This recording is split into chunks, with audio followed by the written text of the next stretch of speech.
This is the 100X podcast today. We're sitting down with Spellborne, one of the coolest monster catching, battling games that you can find in the entire Web3 ecosystem right here, right now. I'm excited. I'm in Tennessee and it's a frigid 25 degrees outside. So I'm excited for a good conversation to warm me up. Welcome, Ghosty. Hey, man, why don't you introduce Spellborne, what you guys are building, the awesome game, the awesome world, the awesome economy. You're doing something fresh, something that people should be having fun with. Break it down. Absolutely. First of all, thank you so much for having me on your podcast. And I do love to talk about my project. I do love to talk about Spellborne because our team is very, very passionate about it. And it's basically our child that we've been working on for the past 3 years. And if we talk about Spellborne, if we talk about the team behind Spellborne, so we are a team of developers and artists who have primarily worked on indie games. Our Yeah. marketing team has experience on the AAA side. So, for example, our marketing head led the marketing for games such as Witcher 3, Dark Souls 3, Digimon, Dragon Ball Z from 2007, 2008. So the marketing team has a lot of experience there. But on the development and the art side, all of our team members have at least published games or led teams where they played important roles in terms of building out a good game. So we know what we are targeting, and with Spellborne, we are trying to mix out the best of Web 2 and Web 3. And that is, when we talk about innovation and building new things in terms of Web 2, indie games are the ones that are leading the charge. For Yeah. example, the last year, you know all the best in games that came out from 2024 were mostly indie games. You talk about Palworld, you talk about Bellatro, you talk about all the other pixel art games and 2D titles as well. So if we talk about what we are building with Spellborne with Mon Studios, Spellborne is a monster catching title. So it's very much similar to Pokemon. It's very much similar to all the turn-based games that you play regularly and you're familiar with, but it takes that idea and it improves upon it. So it mixes it with all the casual nostalgia of a Stardew Valley style game where you can farm crops, catch monsters, craft items, and mine rocks and so on, and you do that with your friends. So this is a multiplayer game. This is Yep. a cross platform game that you can play with your friends on any device. So it's available on browser, iOS, Android, Windows, Mac, Linux, on the Epic Game Store, and we are planning to do a launch on Xbox later next year. So it's Nice. it's it's it's a cross platform game, and it's basically something that you can play side by side while working.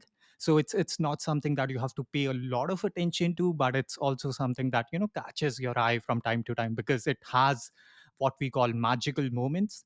And the magical moments I can talk about at a later stage in this conversation. But overall, that's the gameplay side of things. If we talk about what we are innovating upon with Spellborne, is the economy. Spellborne is an open economy, and when I say open, it really is open. It's run by the players, and I would say even the gameplay aspects are also designed by the players. A lot of our community members are involved in the art of the game. They're also involved in events where they create content and other players are playing that content. So it's a very much community run project, and that's something that we're proud of.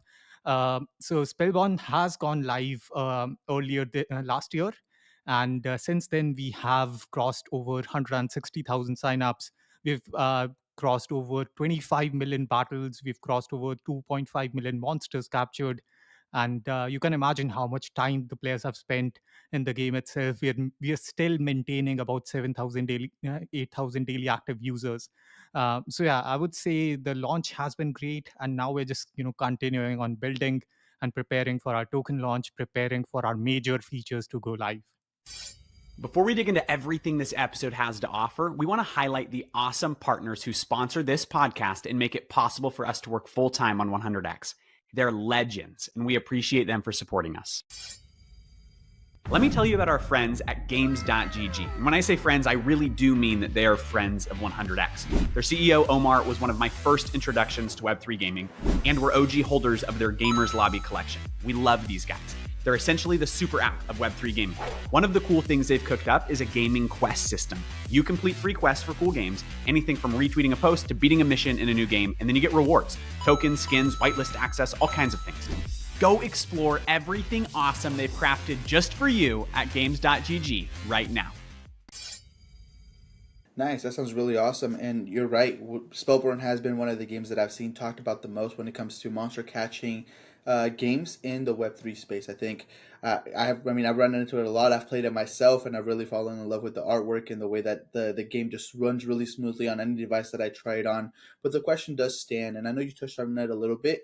And when people hear a monster catching game, they think of a lot of different games in the Web3 space. I know you have a lot of competition not only in Web3 but also in Web2. What do you think makes Spellborne stand out from the competition in PvE and PvP and just the crafting mechanics? How does Spellborne stand on its own and become successful in a very competitive scene? So it's also the casual scene and the competitive scene. When we talk about Spellborn, and what makes it special is the magical moments that I was mentioning before. The way the game is designed, every decision that you make in the game, it leads to something different. So the game design is very much inspired from the latest Zelda games, where you can take decisions, and in the end you reach the same point, but the way you're reaching that point is different. And this turns the gameplay for every single player to be a different experience. They're not encountering the same monsters every time. They're encountering hidden mutation, hidden monsters, hidden quests, hidden items, based on the decisions that they make. I can give you an example here. So for example, in Pokemon, I always thought about, what if we could be a part of Team Rocket? What if we could be a part of Team, Aqua? And what would the decisions be there? What would the lore be there? And inside Spellborn, you can actually make a decision where you can be a part of the team that kind of is against the rules of the game. And that's one of the many decisions. And what happens is, all these decisions, they make the game a lot more streamable. So it's a content creator's paradise. They can play the game, and every time they play the game, they'll encounter something that is very surprising, that creates for those clippable moments that can be shared on all the social platforms. So it's not only providing them the opportunity to create content, it's also providing them the opportunity to grow and build out a community. Because when we talk about monster catching games, if you look at Pokemon alone, it's a very big IP, and it has created a community where a lot of pixel artists, a lot of artists in general, are involved in designing monsters and everything. And when we talk about Spellborn specifically, a lot of our community is the same. Like with Spellborn, we recently did an event called Soul Exchange. We had 5 monsters available in that event, all designed by our community. We received over 50 submissions from our community members, 50 different monster designs. Out of that, we had to choose 5. And all these monster designs are designed by the community members. And the best part is that the community loved it.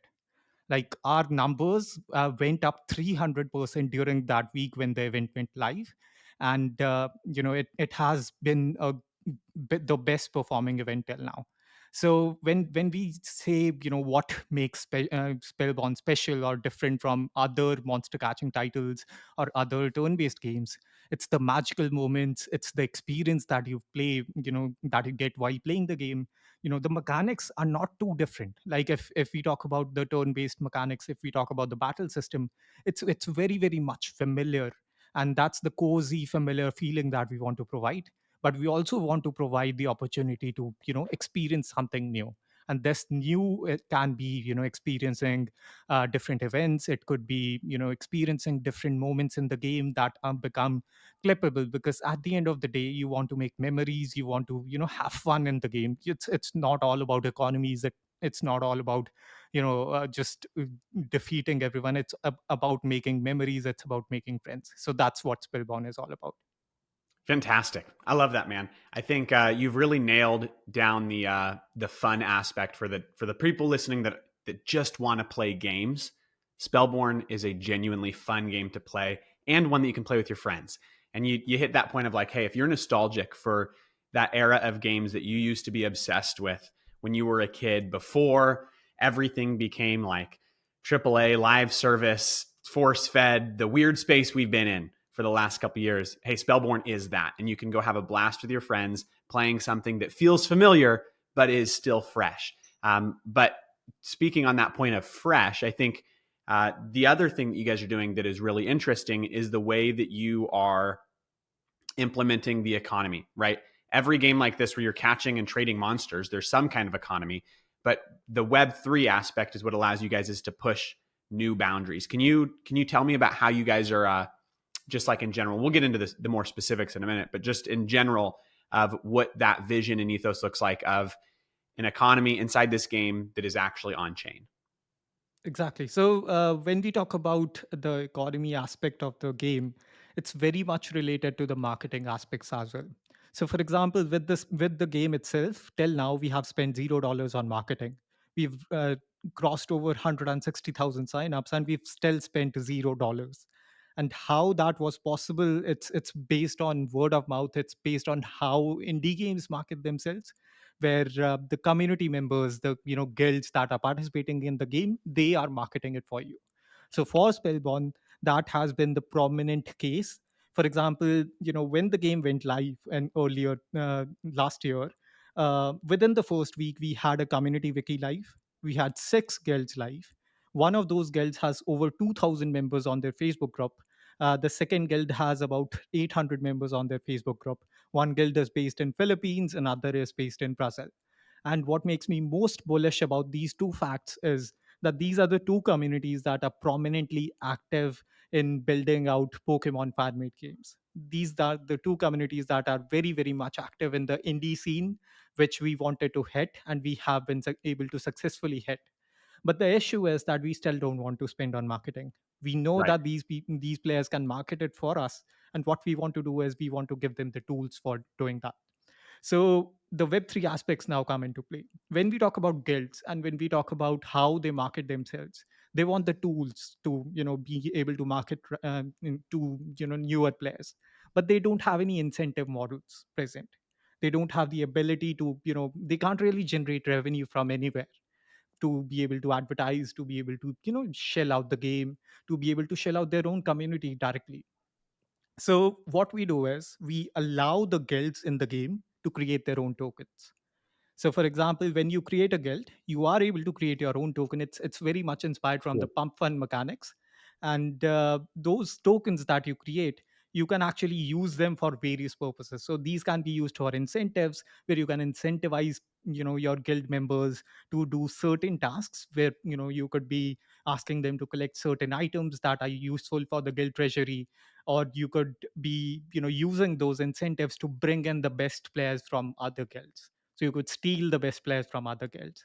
In addition to that, what we do is we allow guilds to bid for in-game skin integrations. So, for example, when we talk about cosmetics in our game, it's a huge thing. Whenever a skin gets integrated, so for example, we integrate any sort of ERC20, ERC721, ERC1155 token into our game as an in-game skin. So you can own, for example, a Bored Ape NFT, and you can move around as a Bored Ape character. The best part about that is that it provides a lot of visibility for collections that are not Bored Ape. And these collections could be smaller communities of 10, 15 members. But when that skin gets integrated, if that skin is attractive enough, players will buy that NFT just for the sake of that skin. And that has already caused a lot of sales for integrated projects. For example, there was a project called Dynino. It got integrated last year, and within the first week we created 70 sales for them. And this was when the game was limited to 5,000 players only.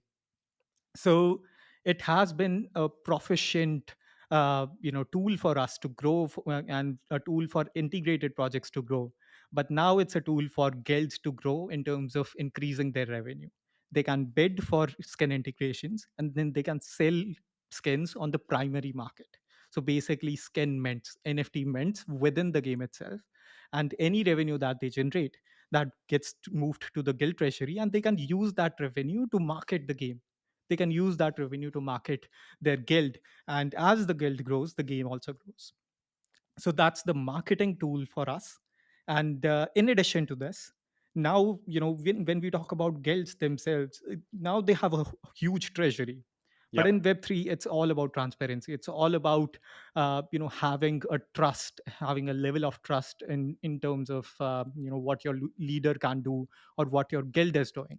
And you want to be able to communicate. You want to be able to have a say in the guild based on how much you're contributing. So when you contribute to the guild, you're getting the guild token, and you can use that guild token to vote on proposals. So in our game, guilds can mint their tokens. They can act as DAOs, where guild members can vote on different proposals, and they can participate in multiple events, generate revenue, and in the end, market our game. So now, not only are we getting regular active players, we're also getting free marketing. We're also helping our community grow, because at the end of the day, if our community succeeds, we succeed. So that's the economical model of guilds inside Spellborne. There are others economical models that are present that we can discuss at a later stage. But yeah, this is primarily our marketing model. This is primarily our guilds model, and this is basically the beginning of what we are building. Yeah, I do have a clarifying question, just to for anyone that's listening to the episode. Is there a difference between the Born token that you guys have in your ecosystem and the community tokens or the guild tokens that you just talked about? And if so, what is going to be the difference between the two? So when we talk about games that exist in the Web3 space, it's always the game has a single token or the game has two tokens. It's a multi-token system. I would say Spellborn is a multi-token system, but here there is a single main token, and there are sub tokens that are created by guilds. And when we talk about the utility of these different tokens, so for example, the bond token is actually what is fed towards creation of the guild token. When we talk about pump fund, you're staking soul tokens to get that pump fund token. Yeah, it's So in basically here, virtuals, and then the way that virtuals works with that ecosystem and launching your own tokens there. You use the exactly. Born token to create your guild token. So, in turn, these guild tokens are not only providing value to the guild, they're also providing value back to the bond token, which generates value from not only a single guild, but at the moment, there are 43 guilds with 100 plus members in the game. And this is after the fact that each guild is limited to 200 members max in the game itself. So I would say that's the first thing. The second thing is that the guilds can use these tokens to create sub economies. Since the token is tradable, and a guild could specialize in, for example, mining in the game or farming in the game. They could hoard different crops. The game has seasons, and there are certain crops that only grow in certain seasons. So a single crop could not be available for the next 6 months. But our guild could have hoarded a lot of those crops already, and now we could create a sub economy where we are selling those crops for our token, and this in turn increases the price of our token. So there can be multiple sub economies, and that's what truly makes Spellborn an open economy where players control the prices, and in turn they provide value to the game itself and as well as the token. I can tell you guys are crypto natives, and to me, that's really exciting. I think, and this is not a knock on anyone, but we've definitely seen like a meta shift from the earlier days of crypto gaming where everything was like, in the beginning, it wasn't even really games. It was basically just yield farming with like pretty pictures slapped on. And then they developed into games, but they were still really like play to earn centric. And then we've swung all the way to the other side of the pendulum where Web3 gaming a lot of the times just feels like, hey, it's a normal game, but you own your skin. And that's the only crypto mechanic. And it's fun to see you guys experimenting in a way that like, as someone who's been in crypto for a long time, this is the kind of stuff that I get excited about. I love the idea of owning my skins in a fun game that I want to play all the time with my friends. That's a plus. It's a huge positive, but it's also like part of the reason I was initially attracted to the crypto gaming space was just all of the weird, fun, exciting experiments that people were trying. That it's something new. Like we're trying out something that's never been done before, and I love the idea of all of these different community run. It's essentially a decentralized ecosystem of it feels like it's very in tune with, how do I put this? It feels like it's very in tune with your guys's like world and lore. I feel like I'm role playing at that point. If you're a guild and you've got your own little guild economy based on what you're doing, you're talking about hoarding specific crops. I got silos full of carrots, and now you've got to use my token to acquire those. I don't know. Like, to me, it's genuinely fun, and it allows people to experiment on what's possible inside of video games. Like, can actual economies exist inside of a game? Does And I think that alone is fascinating. I don't know. I think that to me, that's one of the coolest things I see in gaming in the blockchain space, is this idea of like, hey, can we like challenge the concept of what money is and actually integrate that inside of a video game that people are playing and having fun with? Fascinating. I really like that idea. Yeah, man, I thumbs up. That makes me want to go explore that. I just got real excited about that. While we're on the topic though of tokens, and Caesar asked that like clarifying question. Okay, so you've got these guild tokens, you've got the community tokens that people can create freely, but in order to create those, you're using the BORNE token. Can we talk a bit about what the BORNE token's role is in Spellborne's ecosystem? What does it do outside of allowing people to create guild tokens? So the bond token act basically acts as the baseline of the economy, where if you want to purchase the battle passes, if you want to purchase bundles in the game, you use the token. If you want to, and in addition to that, so since we are on the side of DeFi, and we did talk about uh, games that were implementing staking before.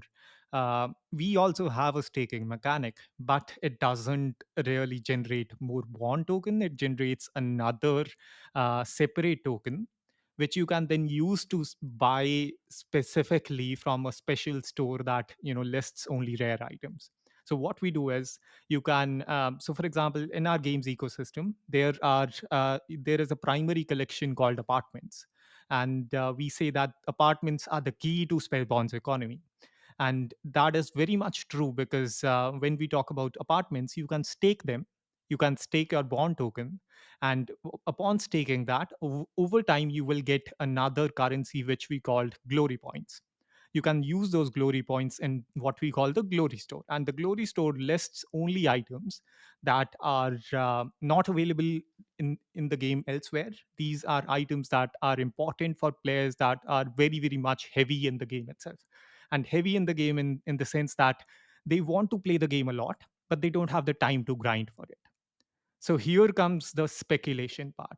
As someone who holds the token, I can stake it, and I can actually generate revenue by just holding it, because now I'm just spending those glory points in the glory store, and I have items that I can sell on the open market. I can all of a sudden generate revenue based on demand. It's not just random 100,000x APY numbers. It's actual demand in the game where these items are used whenever you, but like, it's a one-time item that you can buy from the store. So it creates a special economy that is present in addition to the sub economies of the guilds, or the main economy of the game itself. In addition to that, so the bond token is used for minting of monsters. As when we talk about the monsters that are present in the game, uh, there are a lot of monsters that it doesn't make sense to mint them on the chain. Like, they have very bad stats, and they don't need to be traded. They need to be just straight away burnt. So what we do is we allow the players to have an option to choose to mint them, or to choose not to mint them. It's up to them, because Spellborn is all about choices. It's up to you if you want to use the blockchain aspect of the game or not.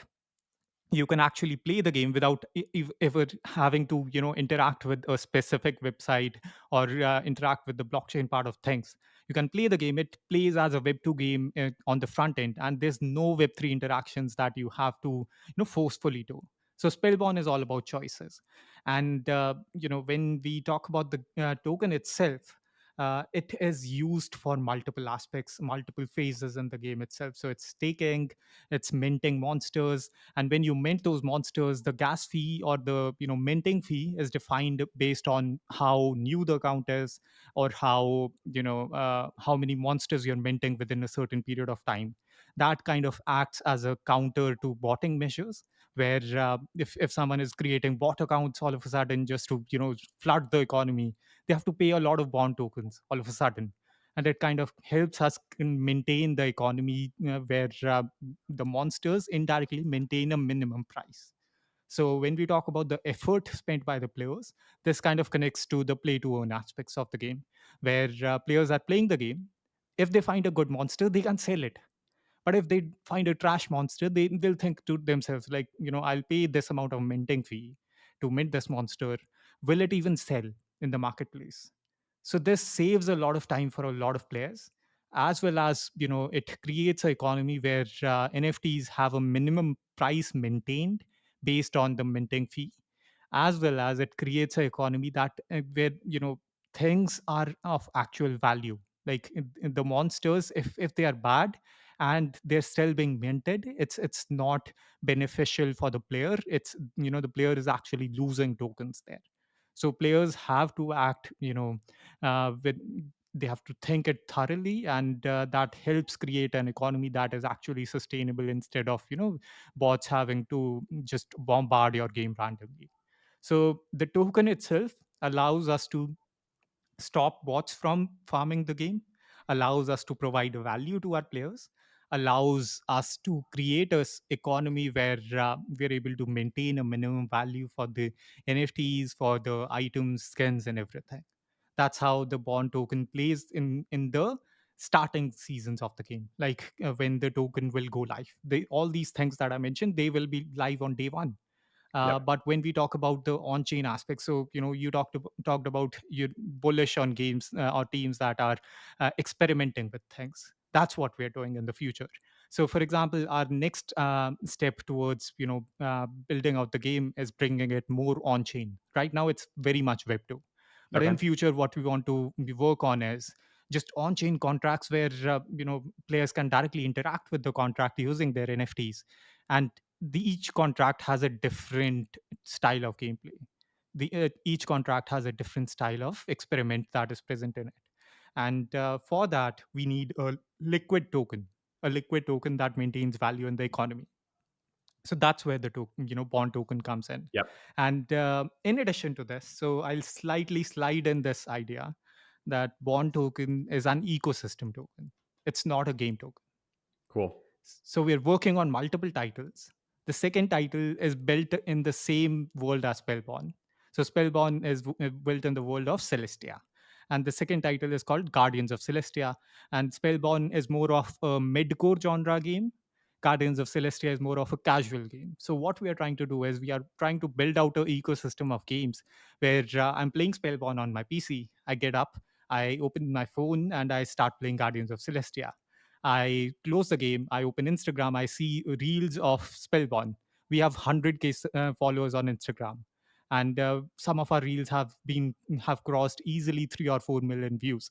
So it's about creating a connected ecosystem where the IP is very, very much prominent. So for us, it's important that the characters, the monsters are memorable, because we want to convert them to toys. We want to convert them to cards.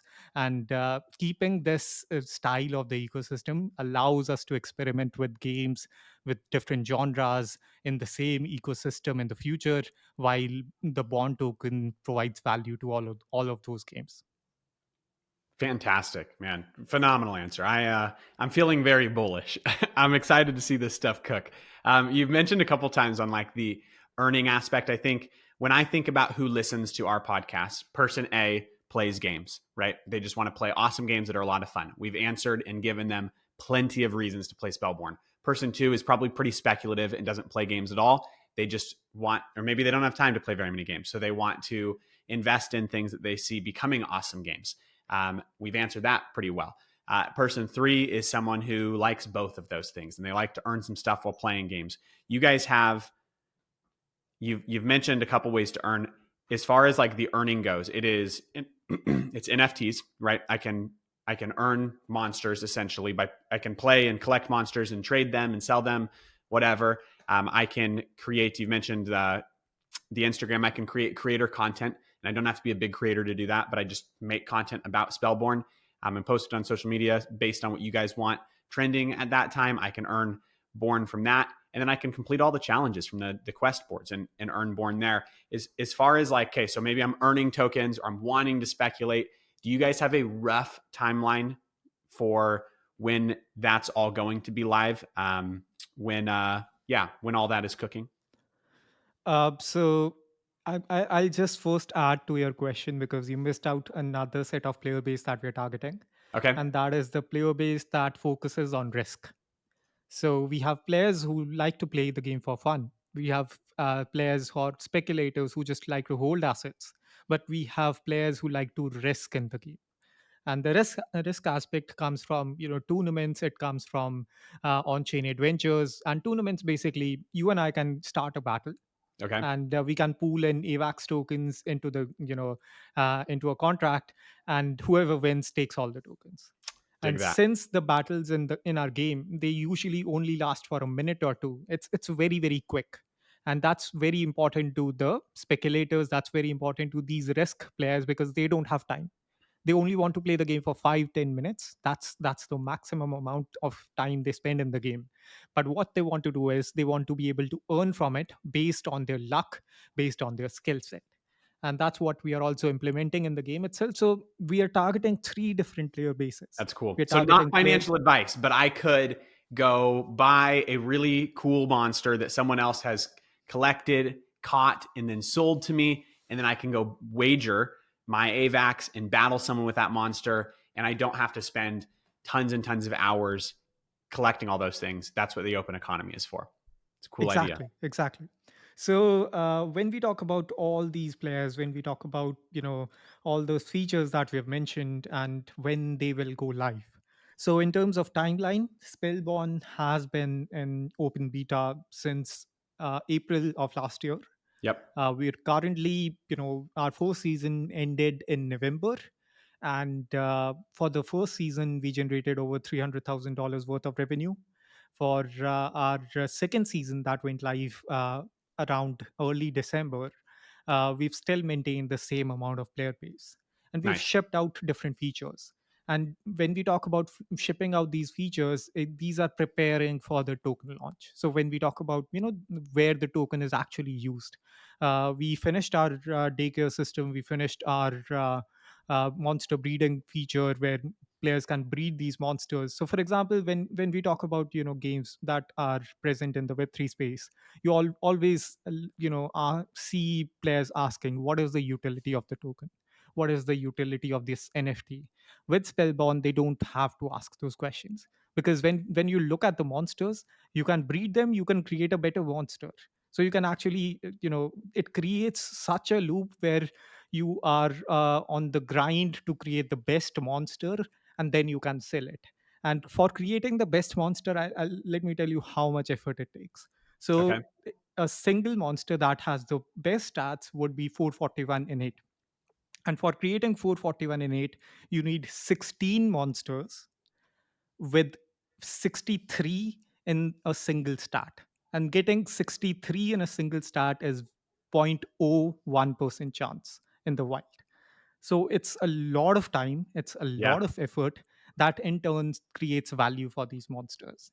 And if we talk about timelines, so currently we're preparing for our token launch. And this also means open markets. So marketplaces for monsters, skins, tools, items, apartment furniture, and so many more skins. We have a lot of cosmetics in the game, and they are all are tradable. Players can collect monsters, but they also can collect cosmetics.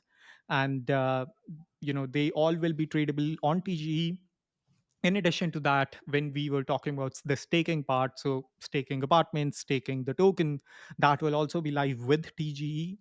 If we talk about the risk aspects, so the tournaments where players can wager tokens, that will also be live with TGE.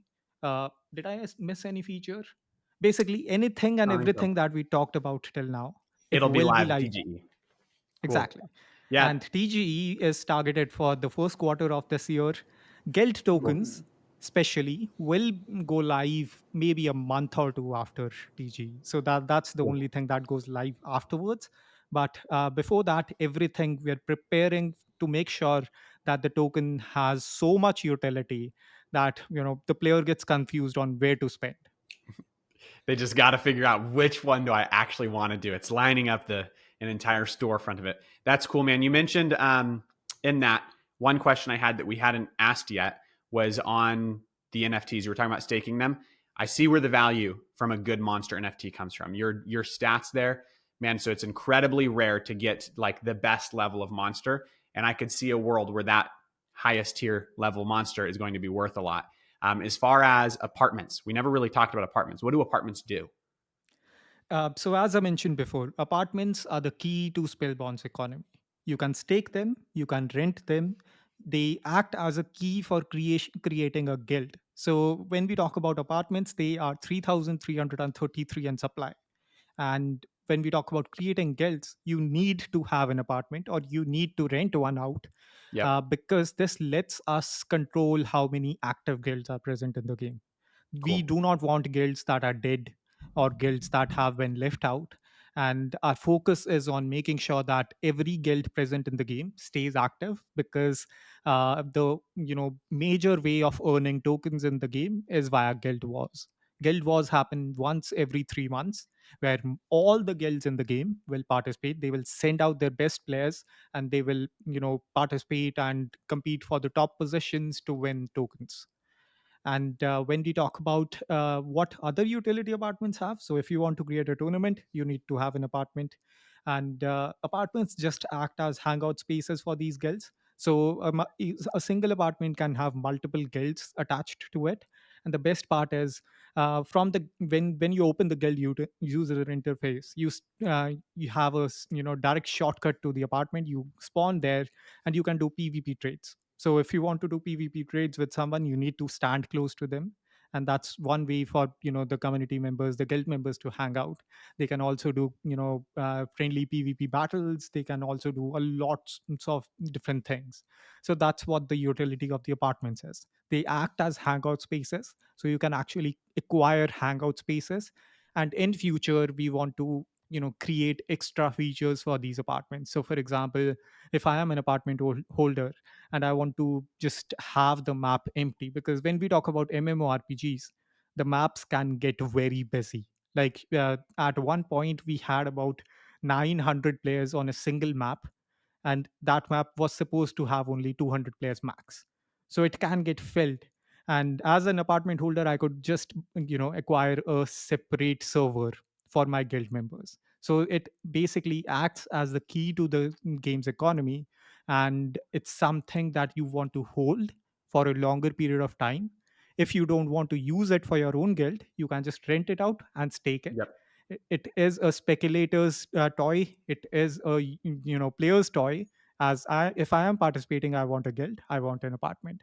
If I want to speculate on the economy, I want an apartment because I can stake it. So there are multiple factors to it, and that's how the apartment NFTs work. I will say, a lot of times I hear a lot of games making a lot of noise with very little product to show for it.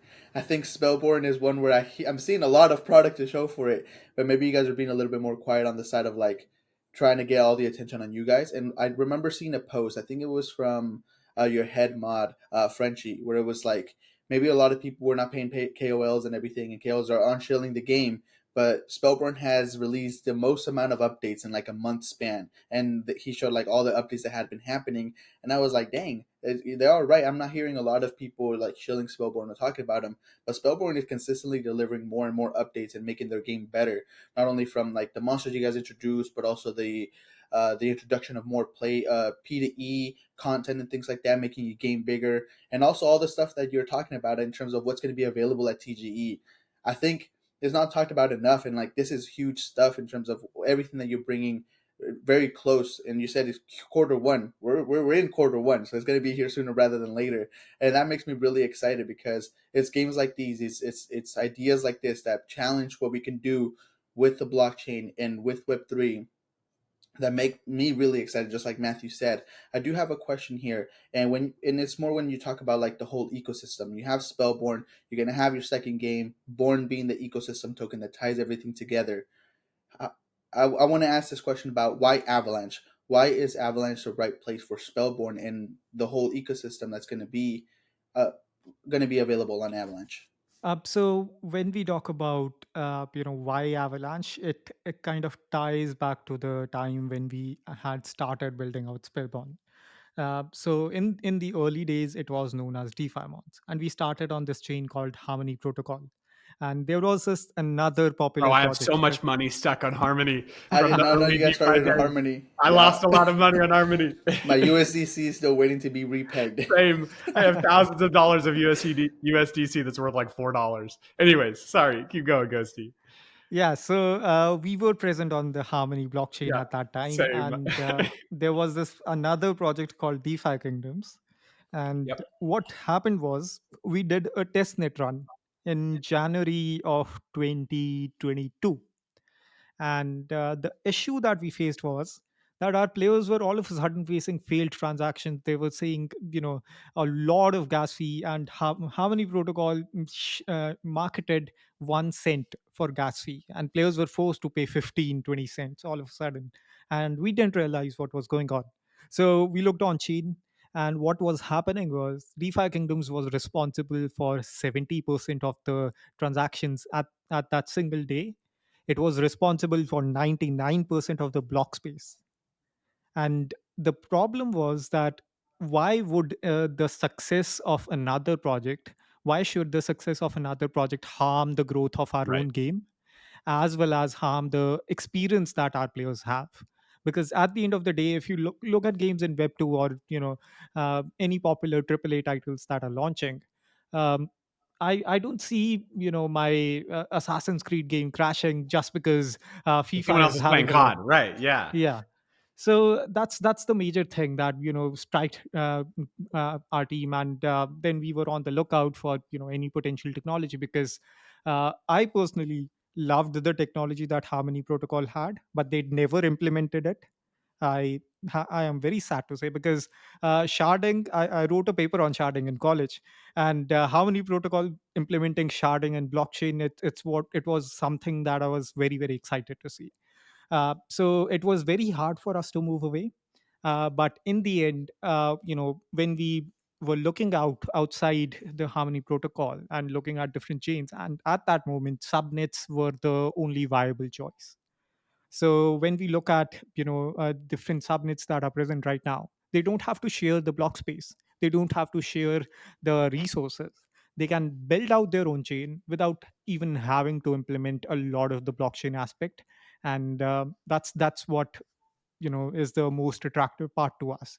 Because for us, you might think that we're a blockchain native team. We are, but most of our team is web 2. Like, I Right. would say our art team, they do not know what most of web3 stuff is. They get paid in stable coins, but that's the only interaction they make with web3. Right. And if we talk about the development team, half of it is web2 only. So we don't really have that many blockchain developers. We don't really have that many resources to deploy our own chain, because let me tell you, it is a hassle. Like, it takes so much effort to launch a new chain. Still today, like I'm talking about 2 years ago, but still today it takes a lot of effort to launch a new chain. So it made a lot more sense to us to just work with Avalanche, and use the existing technology and build upon it. So that is primarily the reason why we chose Avalanche. And I would say it has been a great choice, because their team is very, very supportive. They regularly reach out. They regularly do introductions to newer integrations, because for us, integrations are also a marketing tool, also a revenue tool. So when I said that we integrate NFTs, tokens, and everything in our game, we have integrated over 140 collections till now. 140 different NFT collections on different chains. These can be Ethereum, Avalanche, Solana, Polygon, and so on. And what's the best part of this is that we generate revenue from them. So every project that gets integrated, they pay us to get integrated, because they're getting marketing in return. And when I talked about the season one revenue, 10% of that came from integrations. So we're not only generating revenue from players, we're also generating revenue from different projects that are present in the Web3 space. And since we can integrate ERC20 tokens, ERC721 tokens, ERC1155 tokens, that basically makes the whole of Web3 our target market.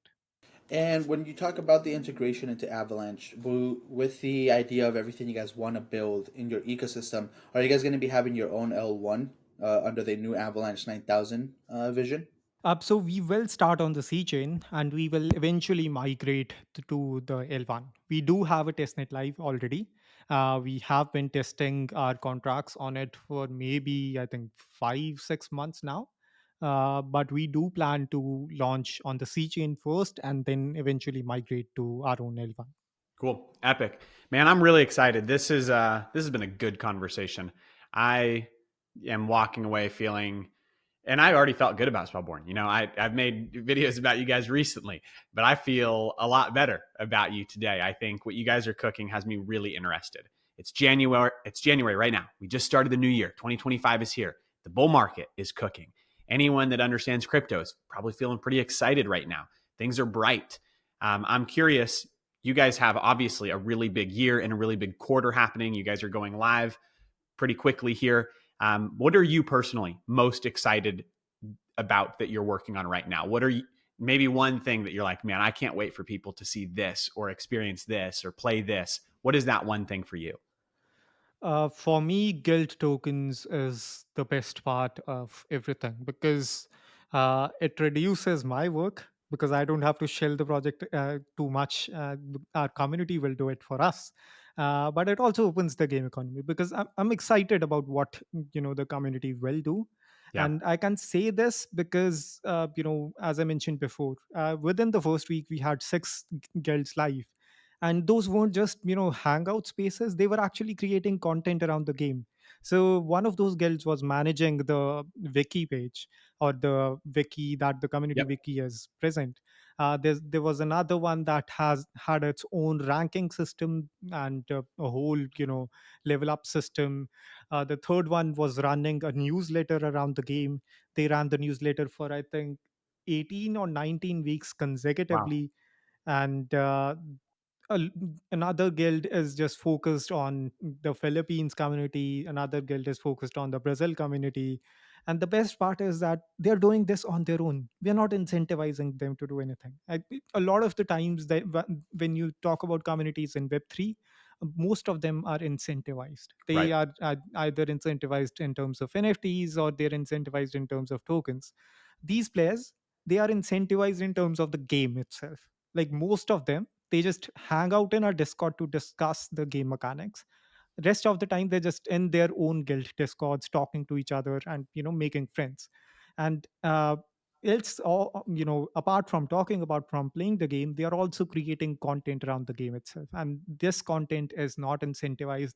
And this content not only includes Twitter posts or Reddit posts or Facebook posts, but it also includes actually creating assets for the game, ideas for the game.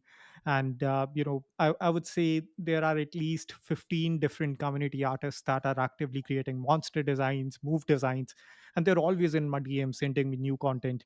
And they're always like, you should add this is a good idea, this you should add this for this event. And that basically reduces our work by half. So our community is actively acting as another team member, basically. And that is the best thing about our community.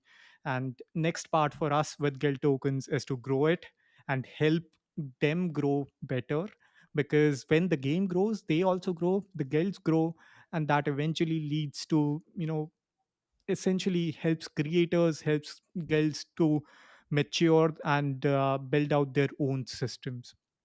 I'll quickly give you an example of the experiments that are possible with our system. So right now, the all the hype is around AI agents, right? All the games are Yep. just jumping into the narrative of building out AI agents. I would be harsh to say, but I would also be truthful to say most of them are garbage. Like most of those AI agents do not make sense. Valid. It's it's it's just slapping on an AI agent just for the sake of the narrative. When we talk about the guild system inside Spellborne, uh, any AI agent could create a guild. So essentially, they are creating a guild token, and the community members or the guild members can actually vote on the what the AI agent does. The AI agent can participate in PvP, participate in guild wars, collect tokens, and the token holders of that AI agent can vote on proposals on what to do with the rewards, what to do with the treasury.